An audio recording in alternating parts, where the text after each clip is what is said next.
الحمدللہ رب العالمین وبہ استعین واشہد ان لا الہ الا اللہ وحدہ لا شریک لہ واشہد ان محمدا عبدہ ورسولہ اما بعد۔ گرامی قدر مشاہدین، ہم صلاح کی سنتوں سے متعلق ذکر کر رہے تھے اور گزشتہ درس میں صلاۃ کی بعض قولی سنتوں کا ذکر ہوا تھا اور یہ بتایا گیا تھا کہ صلاح کی سنتیں دو طرح کی ہیں، ایک قولی سنتیں، ایک فعلی سنتیں۔ ہم پہلے قولی سنتوں کا بیان کر دیتے ہیں۔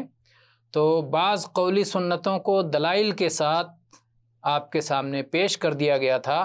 مثلا پہلی سنت ہے دعائے استفتاح یا دعائے ثنا، دوسری سنت ہے استعاذہ، اور تیسری سنت ہے آمین کہنا، اور چوتھی سنت سورہ فاتحہ کے بعد مزید تلاوت کرنا، کوئی سورت ملانا، اور پانچویں سنت ہے رکوع اور سجدے میں تسبیح پڑھنا، اور چھٹی سنت ہے کہ ربنا ولک الحمد کے ساتھ مزید دعائیں پڑھنا، اور ساتویں سنت ہے دونوں سجدوں کے درمیان دعا پڑھنا۔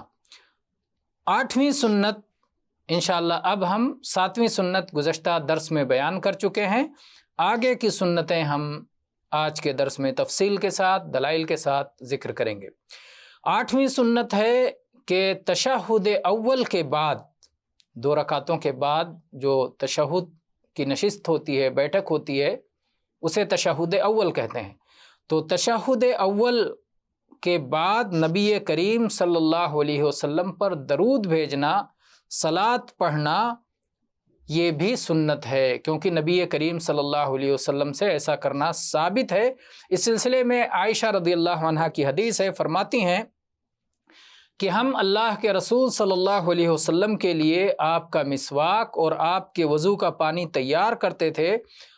اللہ تعالیٰ جب رات میں آپ کو بیدار کرنا چاہتا تو آپ بیدار ہوتے، اور پھر آپ مسواک فرماتے اور وضو فرماتے، اور اس کے بعد آپ 9 رکعتیں پڑھا کرتے تھے، جس میں 8ویں ہی میں بیٹھتے تھے تشہد کے لیے۔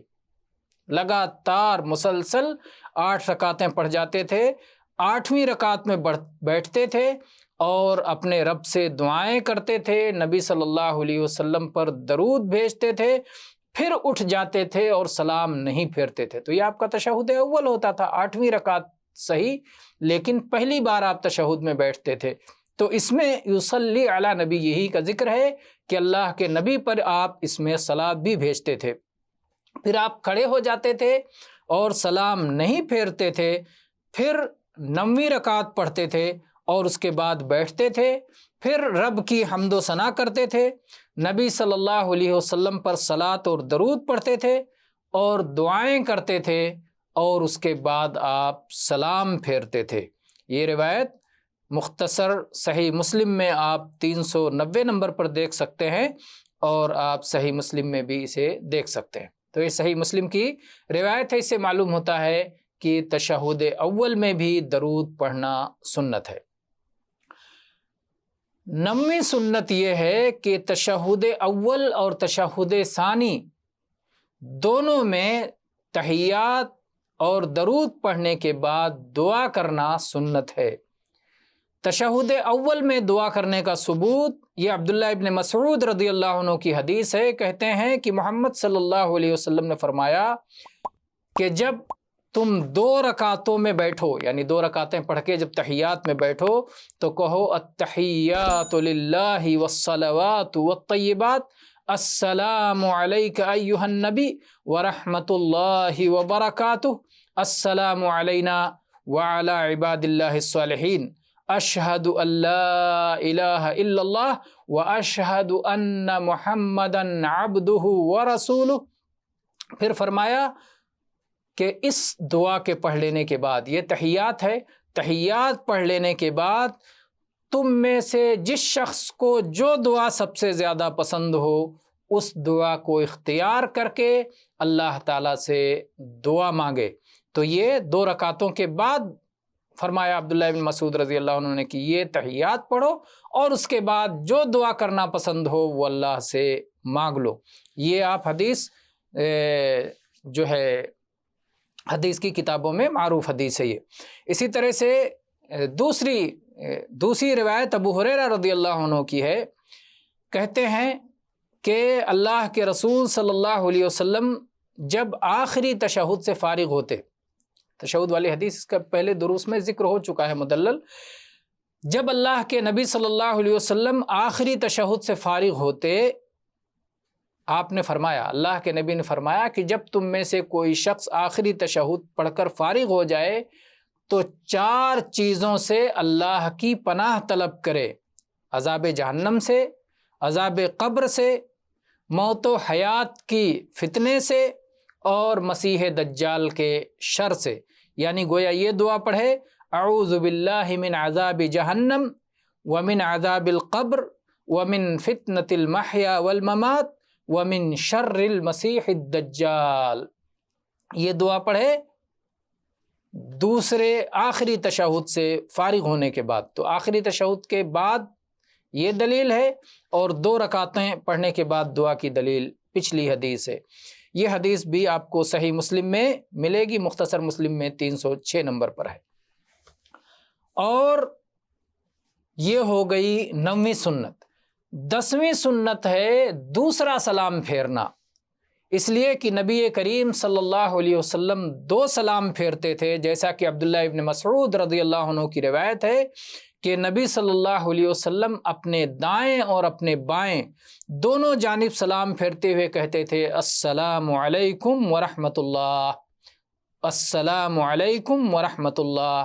اور آپ اپنا چہرہ اس طرح موڑتے تھے کہ آپ کے رخسار کی سفیدی نظر آ جاتی تھی۔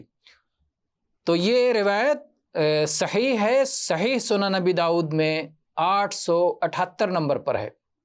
اور کبھی کبھی نبی صلی اللہ علیہ وسلم ایک ہی سلام پر اکتفا فرماتے تھے، جیسا کہ عائشہ رضی اللہ عنہا کی حدیث ہے کہ نبی صلی اللہ علیہ وسلم صلاح کے اندر ایک ہی بار اپنے چہرے کی سیدھ میں سلام پھیرتے تھے اور تھوڑا سا دائیں جانب مائل ہو جاتے تھے۔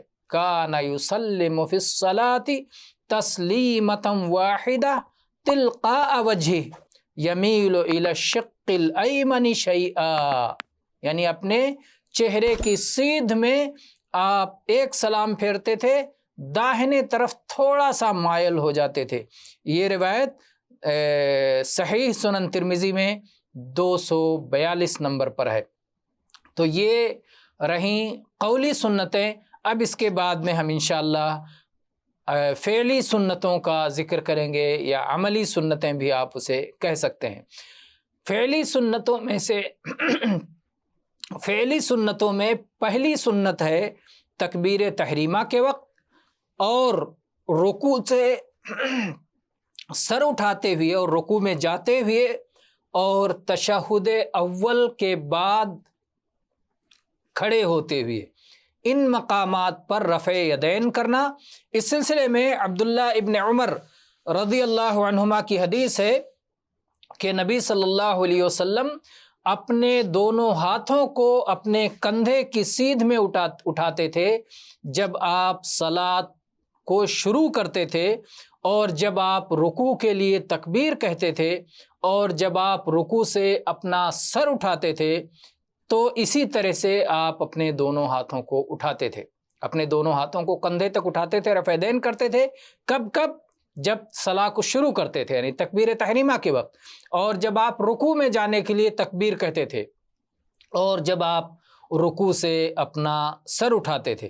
یہ حدیث آپ کو ملے گی، متفق علیہ ہے، صحیح بخاری میں 735 نمبر پر اور صحیح مسلم میں 390 نمبر پر، اور حدیث کی دوسری کتابوں میں بھی ہے، ترمذی، نسائی وغیرہ میں بھی ہے۔ اسی طرح سے نافع بیان کرتے ہیں کہ عبداللہ ابن عمر رضی اللہ عنہما جب صلاح شروع کرتے تو اللہ اکبر کہتے اور رفع دین کرتے، اور جب رکوع میں جاتے تب رفع دین کرتے، اور جب سمع اللہ لمن حمدہ کہتے ہوئے سر اٹھاتے تب بھی رفع دین کرتے، اور جب 2 رکعتیں مکمل کر کے تیسری رکعت کے لیے کھڑے ہوتے تو اس وقت بھی رفع دین کرتے اور اسے نبی کریم صلی اللہ علیہ وسلم سے مرفوعاً بیان کرتے۔ تو یہ نبی کریم صلی اللہ علیہ وسلم سے گویا سیکھ کر کے، آپ سے سن کر کے عبداللہ ابن عمر رضی اللہ عنہما کرتے تھے۔ یہ روایت صحیح بخاری میں ہے اور اسی طرح سے سنن ابی داؤد میں بھی ہے۔ صحیح سنن ابی داؤد میں 663 نمبر پر آپ اسے دیکھ سکتے ہیں۔ تو یہ رہی فعلی سنت، پہلی فعلی سنت رفع دین کی۔ دوسری فعلی سنت ہے داہنے ہاتھ کو بائیں ہاتھ پر اپنے سینے پر رکھنا۔ سہل ابن سعد رضی اللہ عنہ بیان کرتے ہیں کہ نبی کریم صلی اللہ علیہ وسلم کے زمانے میں لوگوں کو حکم دیا جاتا تھا کہ اپنا داہنا ہاتھ اپنے بائیں بازو پر رکھیں صلاۃ کے اندر، دائنے ہاتھ کو بائیں بازو کے اوپر رکھیں صلاۃ کے اندر۔ ابو حازم کہتے ہیں کہ مجھے معلوم ہوتا ہے کہ یہ نبی کریم صلی اللہ علیہ وسلم تک پہنچا کر یہ بات کہہ رہے ہیں، یعنی نبی کریم صلی اللہ علیہ وسلم کی طرف سے یہ حکم رہتا تھا کہ داہنے ہاتھ کو بائیں ہاتھ کے بازو پر رکھا جائے۔ اور وائل ابن حجر بیان کرتے ہیں کہ میں نے نبی کریم صلی اللہ علیہ وسلم کے ساتھ صلاۃ ادا کی تو آپ نے اپنے داہنے ہاتھ کو اپنے بائیں ہاتھ کے اوپر اپنے سینے پر رکھا۔ یہ روایت صحیح ابن خزیمہ کی ہے اور آپ اسے الاروا میں 352 نمبر پر دیکھ سکتے ہیں۔ تو یہاں پر وائل ابن حجر رضی اللہ عنہ بیان کرتے ہیں کہ اللہ کے نبی صلی اللہ علیہ وسلم اپنے داہنے ہاتھ کو اپنے بائیں ہاتھ کے اوپر رکھتے تھے، اور کہاں رکھتے تھے؟ اپنے سینے پر رکھتے تھے، علی صدرہ۔ یہ ہو گئی دوسری فعلی سنت۔ تیسری فعلی سنت ہے سجدے کی جگہ پر نظر رکھنا، سجدے کی جگہ پر نظر رکھنا۔ عائشہ رضی اللہ عنہ بیان کرتی ہیں کہ اللہ کے رسول صلی اللہ علیہ وسلم جب کعبہ میں داخل ہوئے تو جب تک آپ کعبہ سے باہر نہیں نکل آئے آپ کی نگاہیں آپ کے سجدے کی جگہ پر تھیں۔ اور یہ بات معلوم ہے کہ اللہ کے نبی کریم صلی اللہ علیہ وسلم نے کعبے کے اندر 2 رکعتیں بھی سنت بھی ادا کی تھی۔ تو یہ حدیث آپ صفت الصلاح میں 69 نمبر پر دیکھ سکتے ہیں۔ تو یہ بعض عملی سنتیں بھی رہیں جو قولی سنتوں کے ساتھ ذکر کی گئیں۔ ہم مزید عملی سنتوں کو انشاءاللہ اگلے درس میں ذکر کریں گے۔ وآخر دعوانا ان الحمد للہ رب العالمین وصلی اللہ علی نبینا وسلم۔